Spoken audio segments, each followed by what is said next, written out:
for that. They were fascinating debates. I thought I've been speaking with 45 people, and now I've been asked to summarize this in 12 minutes. So you're going to see it's going to be very, very quick. But that enables me to start the discussions, and I hope that the participants who are here. We had 12 sessions, maybe slightly more, but I'm going to summarize 12 sessions, which are fascinating, which asked a lot of questions. We saw the program had question marks at the end of each session. And so it's like that I'm going to summarize them and then summarize the summary by raising the major topics which have been raised, but also put them into context, because my research work is to compare borders, cross-border regions across the world. I've written about that on several occasions, and I'm really interested to see and to place the European experience in a global context. So I really enjoyed the presentation from Christian Duplessis, who started by reminding us that we were in the room here in Paris. I can't fail to point out that this has the weight of the spirit of the fathers of Europe in the European construction project, and in specifically Jean Monnet, who said that Europe would be the sum of all the crises and all the solutions to crises, which would be crises for Europe. I think that today we are in a forum where we are discussing these crises. Now, the exercise, we started with the first panel, which asked the question about the route for cross-border territories. We had Charlotte Alpens, Françoise de Coster, Simon Sissi, who spoke about the situation. They spoke about the situation in Europe, and we learned a certain number of things. The first thing we learned was that the European territory is 40%. Sorry, the cross-border regions are 40% of European territory, but also regions which face crises, the COVID crisis, the Brexit crisis, and now the war crisis, particularly with the experience of Finland. And what I took from this was the border policies of states forgets this critical mass of territories which are on the edge of countries. That's what I learned from this panel. It's extraordinary to realize that 40% of the EU's territory is border regions, that 37% of the European population live in these territories, that there are millions of people who work cross these every day to work, but that remains in fact handled by states as marginal territories, which we will come back to later. Then we spoke about cross-border management of our resources, and we had Muro Lucianas, Hilda Debuck, and Thomas Zeller, who told us how they work together, how they stitch together in concrete terms, the management across borders of resources through the border, of course.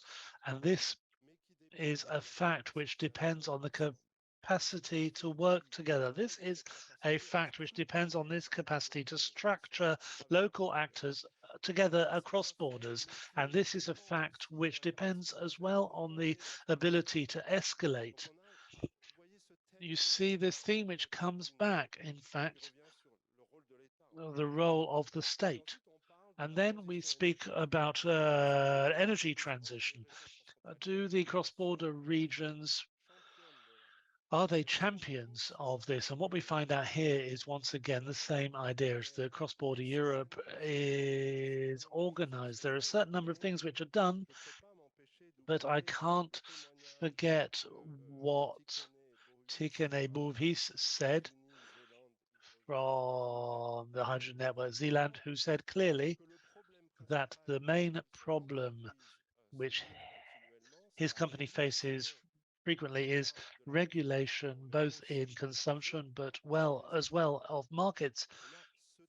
So we have this theme which is managed by the state. This theme comes back repeatedly. Then we had a discussion on employment areas across these cross-border areas with Christian de Pesce, Karl-Heinz Lambert, and Slavomir Tokarski, who was replaced by Nathalie Berchel. And the idea of these areas was cross-border planning, which which irritates people. I think this is a subject.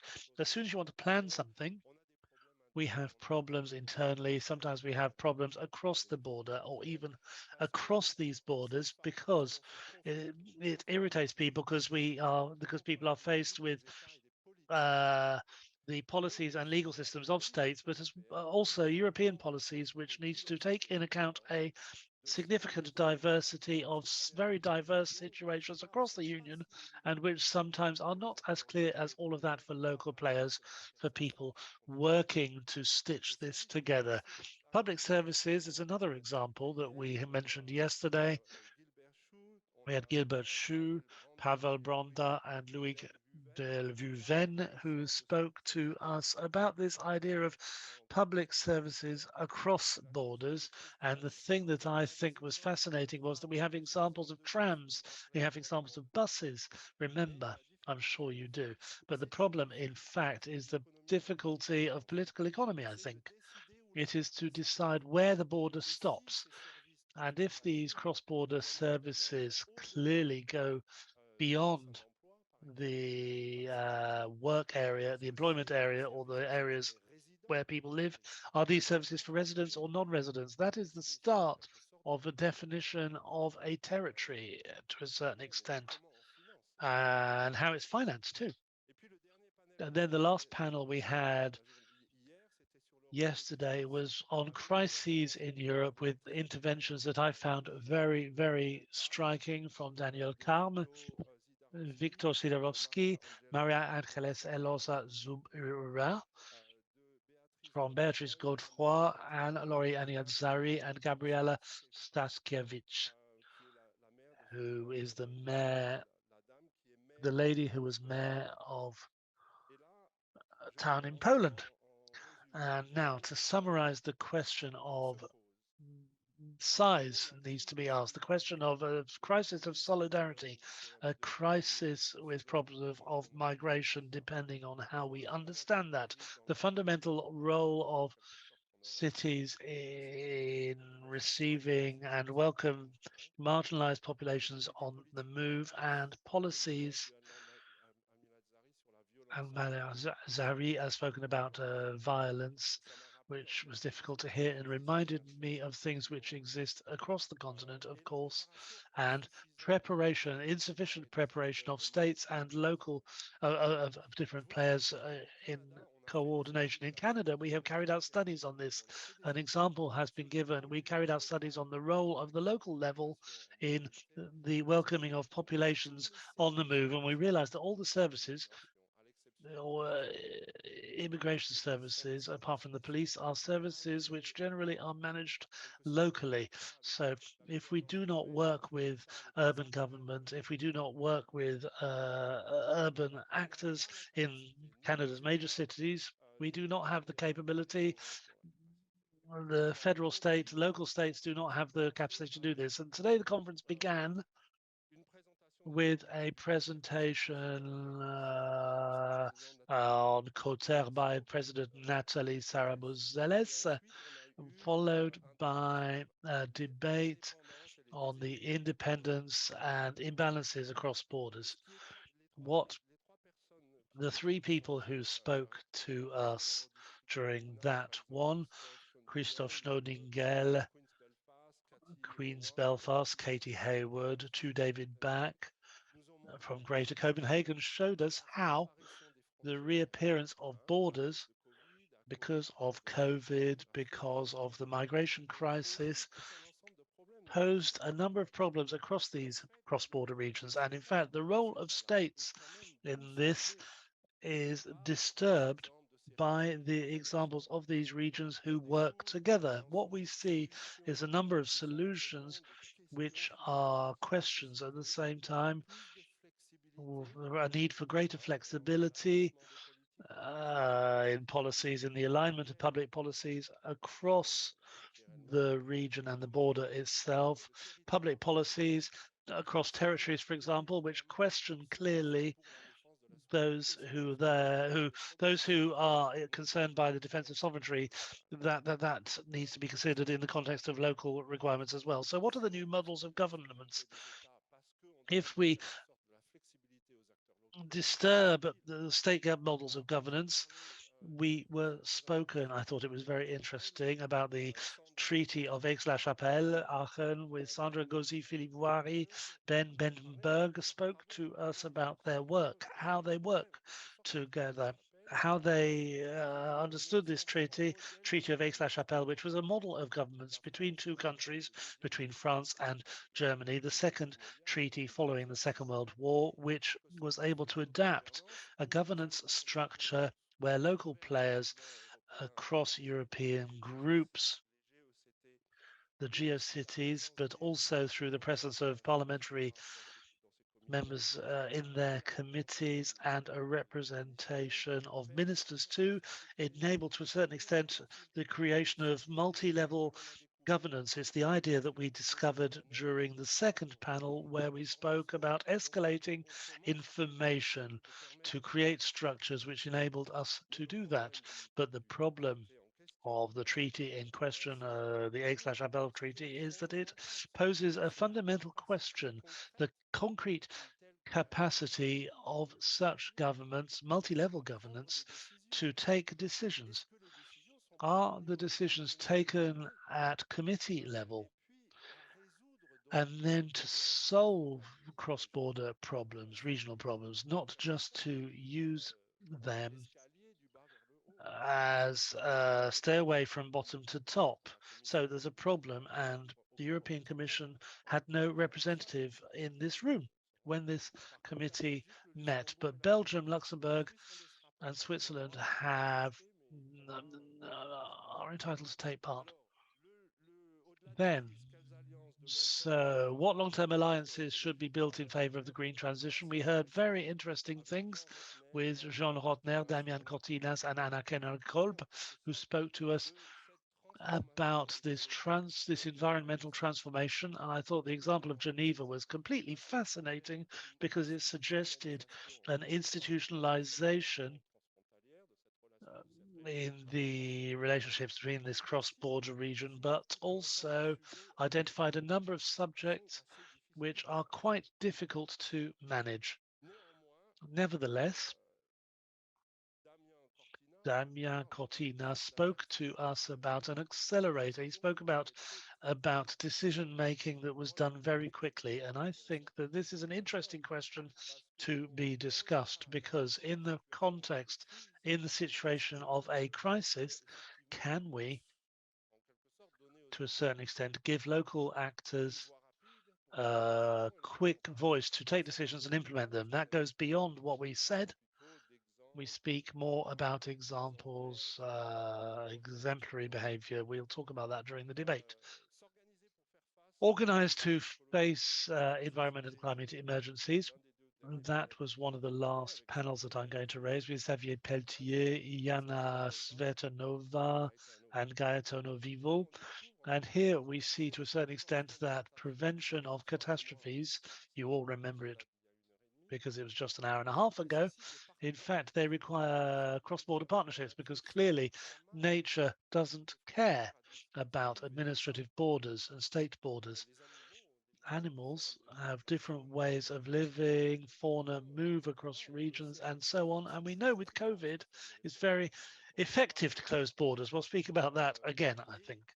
And the problem which we hear is that government mandates are shorter than work to be implemented to help regions, partners, local partners, states across borders to implement plans to a certain extent, actions which would enable them to face up to environmental emergencies when they happen. There was lots of water in the east and in the south of Germany. In British Columbia, we had the same problem with all of the But all the motorway structures in the south of the region which connects us with Seattle were completely flooded for 2 weeks. This is a farming region. It is an agricultural region, intensive farming.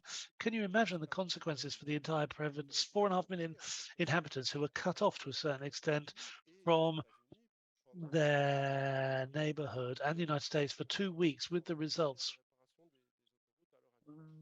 The motorways are still being repaired right now. And so the last panel was on the place of civil society and young people in the construction of cross-border territories. And I have to say that what did not surprise me, but which was very clear, is that the young people have experiences, they have significant enthusiasm, but the actors in cross-border activities say that we have not yet developed practices, but we should have a mechanism in place because we are building the future. So what are the key points which converge across these? And what can we say about the resilience of sustainable cross-border areas when they are not in a context of a crisis?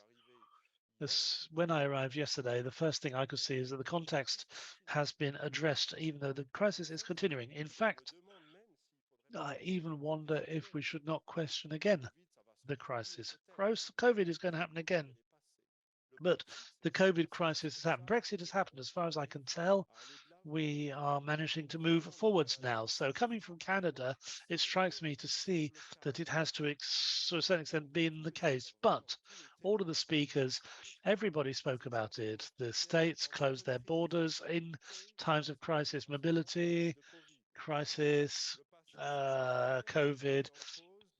Uh, an absence of borders is questioned again when we have these problems. Certain people spoke to say that they did not know borders. They had forgotten those borders. The mayor of Saint-Omer spoke about that. Cross-border regions, nevertheless, continue to develop their coordination activities, their cooperation activities, their collaborative activities, and are based on an understanding of their resources and the demands of local populations. But they are also faced with a legal context of the streiks, which are often a source of frustration for those working to solve local matters. 1 minute more and then I will end. So the cross-border region is a resource for local players, for populations locally. It is a basin for jobs, for life and more. It is faced with governance that is continuously reinvented. So I'll stop there. The territory about we are speaking is 40% of the European Union. It's 37% of the population of the Union, 200 million people. This question of territory, to a certain extent, is continually ignored by state, but it is at the center of European integration today.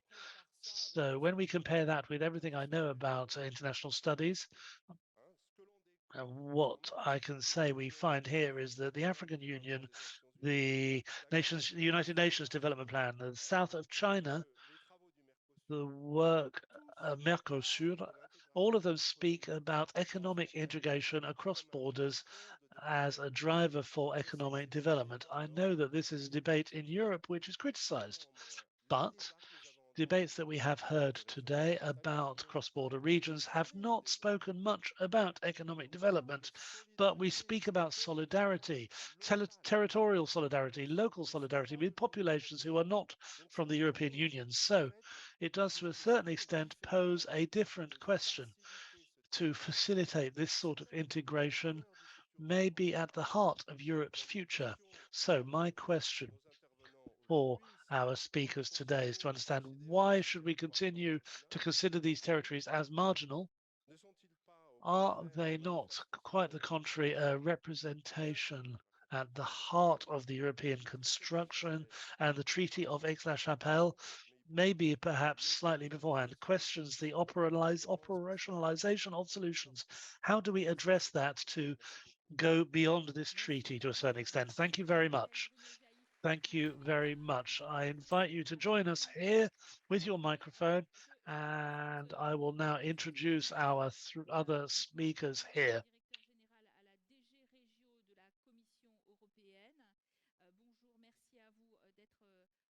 We have with us Marc Lemaître, Director General of DG REGIO European Commission. And of course, we're talking about regional policy and cohesion policy. And we have with us also Petr Blizkovsky, Secretary General of the European Committee of the Regions. And I would like to know these territories, which are very important, why they're considered to be marginal and why they treated as marginal. So this is the question that I would ask, and I would start perhaps with Monsieur Lemaître. Thank you for inviting me, and above all, congratulations on this event, for choosing this particular venue and the choice of the title of this forum. Fatalism or resilience, indeed. Well, I would resolutely answer, of course, resilience. And why? Well, Jean Monnet taught us, indeed, that European integration is not easy. It necessitates tremendous efforts, repeated efforts often, and you need to be resilient in order to face any difficulties. He also spoke of imagination, the need for imagination, i.e. that you needed to be creative. And in Europe, we spoke of best practices. We've made comparisons between models, what is done on different sides of a border. But creative efforts is something which is different to the application of laws. It is a sustained effort that is needed, that the Commission will indeed become involved with. Absolutely. Well, why do we speak of marginal territories? Well, let's go back to the COVID crisis. Cross-border territories lived through a very traumatic experience. I myself come from the Grand Duchy of Luxembourg, so I know about cross-border areas, and I know that there are comings and goings on a daily basis across the border. The interdependencies are enormous. We should know that half the hospital staff in Luxembourg comes to work in the hospital from France every day. So if you close the borders, particularly during a health crisis, imagine the enormous problem that this creates. And I speak of interdependencies. What we realized and what we were reminded of is the value of what we had achieved by getting rid of internal borders in Europe, thanks to European integration. And all of a sudden, because of physical borders, controls at borders, because these were reintroduced, including in a large country, federalists such as Germany,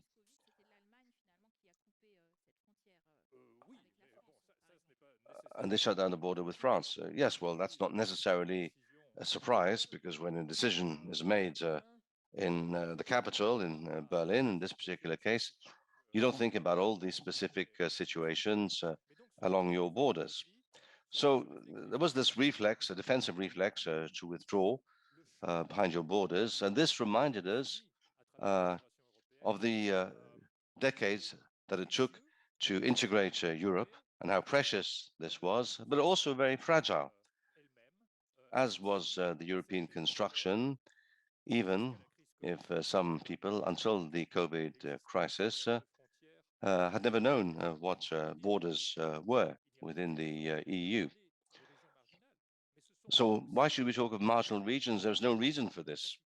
But we should also understand that those cross-border areas are the areas that benefited the most from European integration. And of course, it's not over. There are still many obstacles, concrete and daily obstacles, to find practical solutions to the existing challenges. You talked about climate change. There are many, many areas where if there were no bureaucratic obstacle to the pooling of solutions, then things would progress much better and more rapidly. Of course, we have energy markets that are regulated nationally, and this complicates the emergence of local energy communities in cross-border areas. So there is still lots to do in this respect, and we hope, of course, that the COVID crisis is over. We hope that the protectionist reflex is also over, and we need to come back to what we had previously, i.e., no physical borders between countries of the EU. So the glass is indeed half full, with lots of potential for progress. And perhaps we can talk about the potential for progress a little later. Yes, so we hope that the protectionist policies to close borders are over, we hope, until the next crisis. And that was the fear of all our speakers over the last couple of days. And in the European Committee of the Regions, we had European members of parliament, of course, among us over the last couple of days. And we talked about what was needed in order to ensure that the status of these cross-border territories is viable. And they shouldn't feel that they are marginal. This is how they feel. Certainly, it's not the reality of things, perhaps. But in which direction would you like Europe to develop in order to be able to help these very specific territories? I'm coming from the south of the Czech Republic, and I consider myself also to be a citizen of the cross-border region between Czech Republic, Austria, and Slovakia, because in 20 minutes from my place, I can go to this triangle. So there are two questions. One is the question of Emmanuel, and one is your question. Emmanuel's question is why Europe considers these regions as a marginals and what should be done more. And your questions, what the committee can do. Look, first of all, thank you very much for organizing these 2 days and this discussion and having me here. Emmanuel, you mentioned in your introduction very interesting. You made a picture about not only about Europe but also about the world, which is for me very interesting. And you spoke about Europe, you spoke about Asia, and I can imagine that it covers all the world. We have various regional cooperations in Europe, we have ASEAN, we have Pacific region, we have Africa. But you said why Europe considers these regions marginal. Look, I think this is an expression of the fact. And I would say not all regions which are cross-border are marginal. And maybe a little bit like Marc said, look at, for instance, the blue banana of Europe. It's full of trans-border regions, and they're not marginals. Look at the area of where Belgium, Netherlands, and Germany meet. This is not a less favored area. This is a very prosperous region. Look at the area of Marc, super prosperous region. Look at where Switzerland, Austria, Italy meets, super prosperous region. So I would say it's case by case. Yes, you have other regions where they are belonging to the less developed part of the European Union, and on top of it, they have the distance issue and the border issue. So I would say it's a case by case. You're very right. It's a very contrasted picture. That is to say, from very developed, trans-border regions to less developed alpine region or Pyrenean region, There is this contrast, but I think that the meaning of his question was more, why is it that it's so marginal in the implementation by the EU or the thinking of Europeans or of member states? They forget about these regions, or they do strange things about these regions whenever a crisis strikes. And that is in this sense that they are considered, or we are behaving toward them as marginal regions. For this question, I have two answers. One is, I would like a little bit to defend what we have, like the acquis. The fact that we have single market, the fact that we have, some of us, single currency, that some of us has single border mechanism. Those are exactly the measures to eliminate this disadvantage. So I would say Europe has done something, and I would even say a lot. Is it enough? No. And now I would come what Europe can do more. And I would now come to the second question, what we think in the Committee of the Regions. You know, Committee of the Regions is the assembly of the subnational elected politicians. So our recipe is always a practical approach. Not a big construction, but a practical solution, because our politicians, our mayors, our regional bosses deal with everyday problem. It can be health, it can be employment, if you close the border in COVID, etc. So what we are asking for is, number one, do what Europe should do. Proportionality and subsidiarity. Do not do too much if it's not necessary. Do not kill a small problem with a big weapon. Do appropriate levels. Do appropriate solutions for the appropriate problems. This is one. And second, we are ambassadors of the opinion that for the practical issues, please, before deciding at a national level, Berlin, or European level, Brussels, Strasbourg, please consult the people who are responsible for the implementation, mayors, regional leaders. Healthcare, emergency care, you mentioned flooding. If you have one of these issues, who is the first to deal with? Are the mayors on both sides, and they have similar problem. The Elbe River goes through many countries. Or if you have a COVID issue, healthcare. So what we are proposing, what we are asking for, not proposing, we are asking, please, before passing a legislation which is above a local level, be it national or supranational, please consult so that the decision makes sense, number one. And second, go for practical solution. This e-service card is very helpful if so that people in the cross-border areas would have a card which allow them in normal times, but also in the crisis time, to use the public service without red tape. So we are pioneering the practical, down-to-the-earth solutions. C'est vrai qu'en plus, les solutions pratiques, c'est ce qu'aiment aussi beaucoup les citoyens. Et ça Yes, of course, and our ordinary citizens also prefer these practical solutions. Now we have several questions.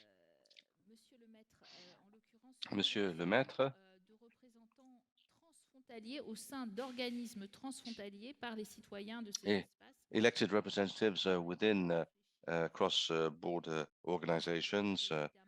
I don't know whether this would be possible, but throughout our forum, the question was asked, and what to do when states don't seem to take sufficient account of their own border regions.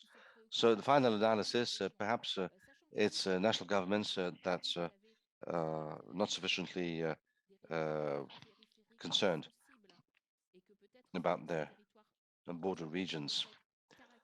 And so those cross-border regions also maybe should be defined more specifically, and there are more prosperous cross-border areas, poorer ones, urban or rural ones, but they are somewhat fragile. When borders close, in particular, when emergency measures are taken, and they suffer from these, how can they be afforded more practical solutions?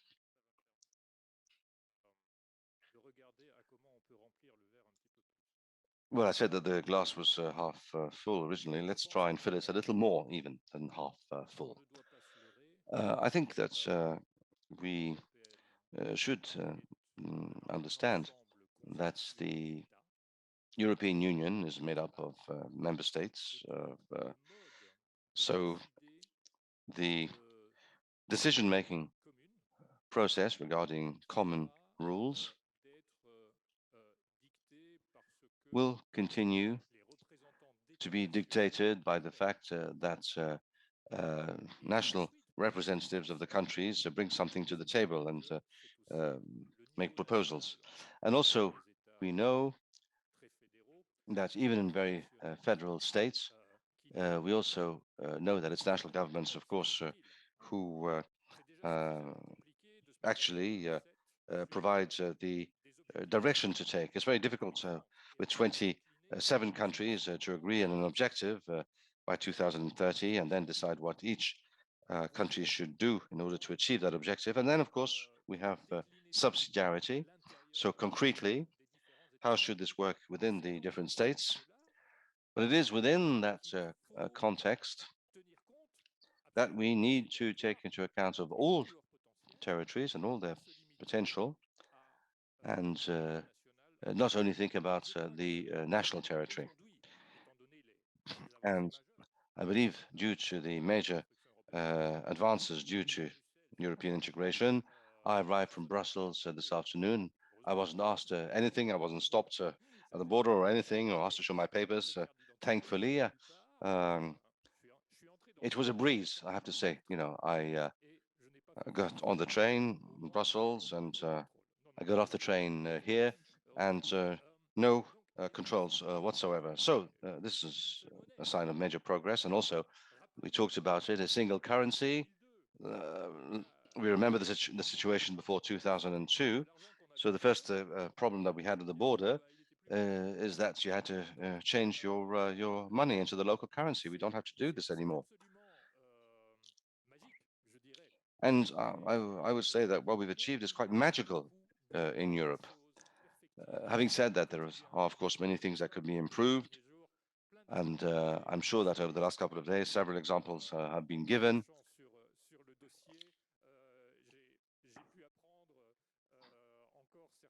I was able to learn about some cases that I didn't know about. For instance, the fact that in some cross-border territories, whereas the closest swimming pool, public swimming pool, might be on the other side of the border, children can't actually go on the other side of the border, for example, to have swimming lessons because perhaps the diploma of the swimming teacher is not recognized in the other country. So this is very concrete, and it's also idiotic.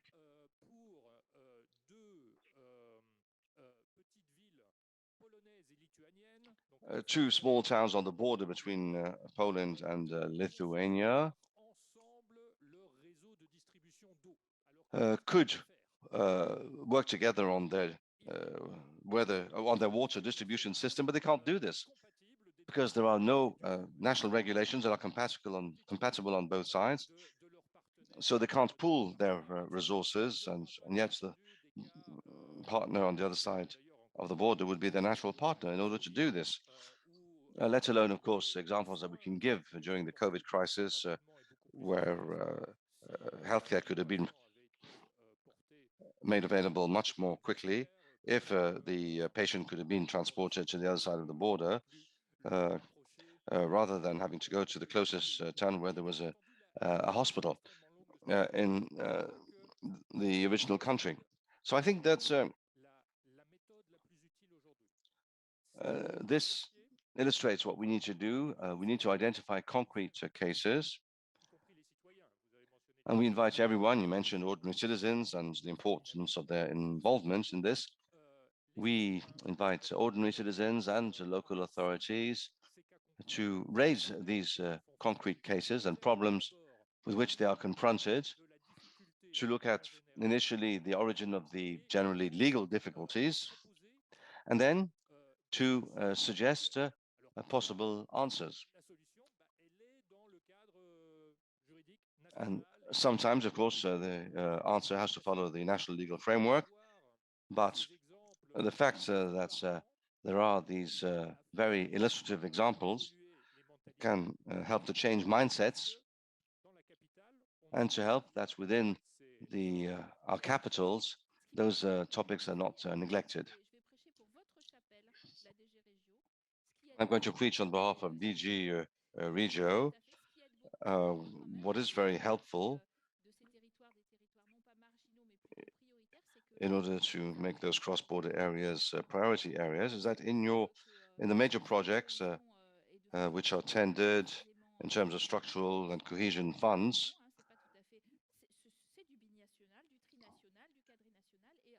several states can be involved, 2, 3, or 4 states, and this creates an economic community, a multinational community on the borders of 2, 3, or more states. So this is something I think that needs to be highlighted. Yes, thank you. And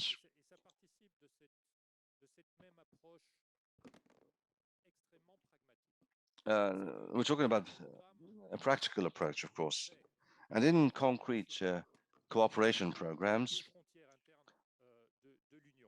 at the internal borders of the EU that are funded via the European budget, we have introduced a pillar which is governance, the implementation of a joint mechanism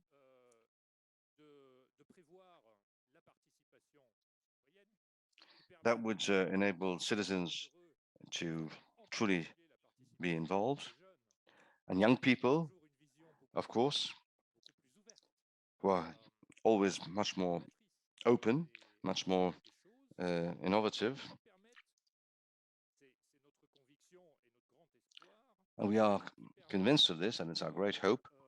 This should enable us to combine our strengths in order to move forward where there are obstacles and challenges that cannot be overcome by the actors themselves.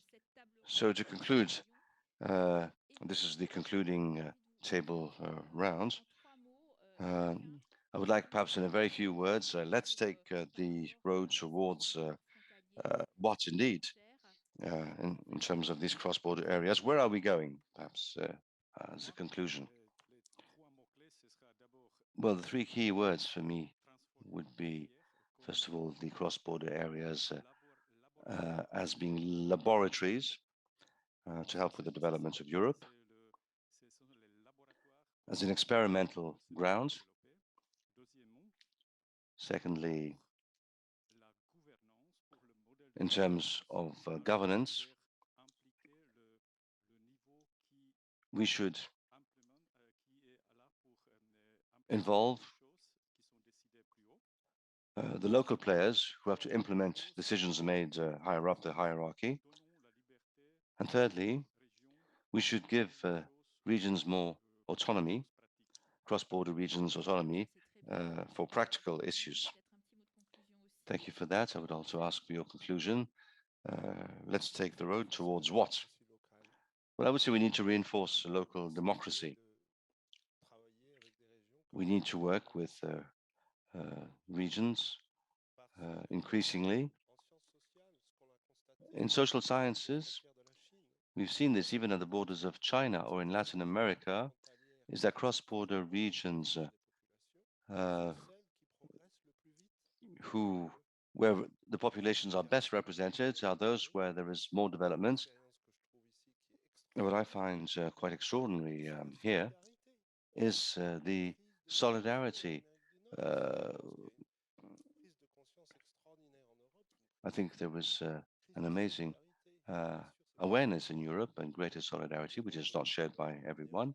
That is true, but nevertheless, I'm very impressed with the solidarity shown in Europe, and this should be part of European integration. So more solidarity and democracy. And Monsieur Lemaître, well, let's take the road towards a European space which would have no obstacles for the daily lives of citizens. So a joint European space, a space of freedom for everyday life, a space where there would no longer be any barriers, any restrictions, and where every citizen can make his or her decisions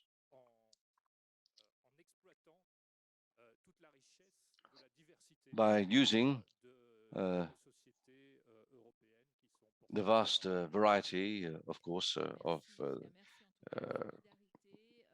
European of the European Union. So unity within diversity, yes, indeed.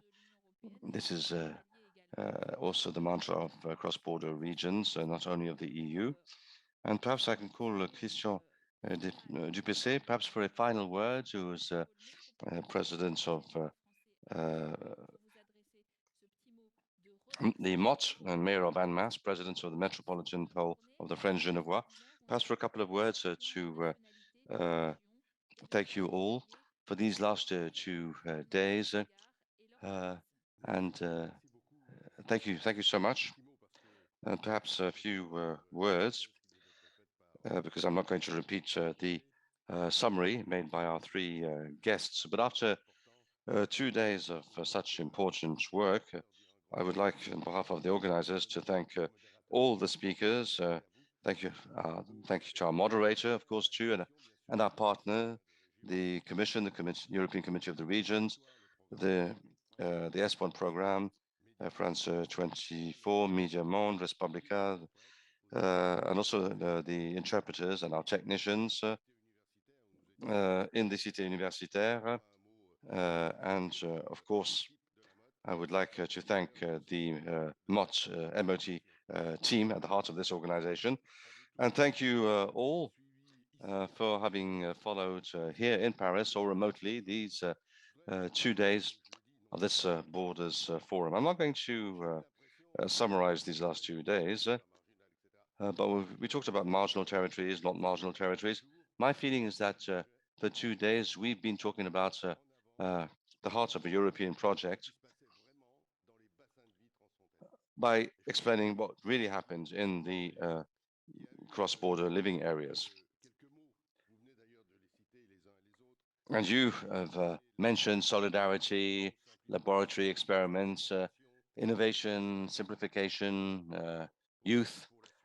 We mentioned all these concepts which are very important for the future. And all of us, particularly local representatives, have said that in order to go further, we need to improve the available toolbox that should enable us to get around any obstacles, to do better in future, to be more practical, with a single objective, of course, to be more efficient on behalf of the ordinary cross-border citizens. So that's how I would summarize these last 2 days. And also, I would say that we felt how these cross-border regions are so dynamic.